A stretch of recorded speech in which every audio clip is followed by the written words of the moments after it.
In this video, I want to talk about how you can add a link on Wix. Now this is really easy, guys. You want to head over to Wix, select your site and press edit site.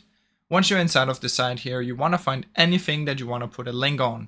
So it can be a text, it can be a picture or anything. So I'm just gonna find this text right here, and let's say I want to add a link. What I want to do is click on the text until these pop up, find the link button, click on this, and then you can select what you want it to link to. So let's say you want to do a web address. This can be another website.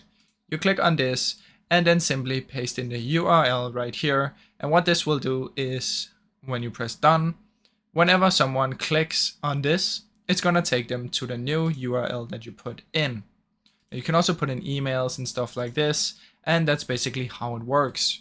Now I really hope you enjoyed this short video. If you did, please leave a like and subscribe, as it helps me out a ton. Thank you so much for watching.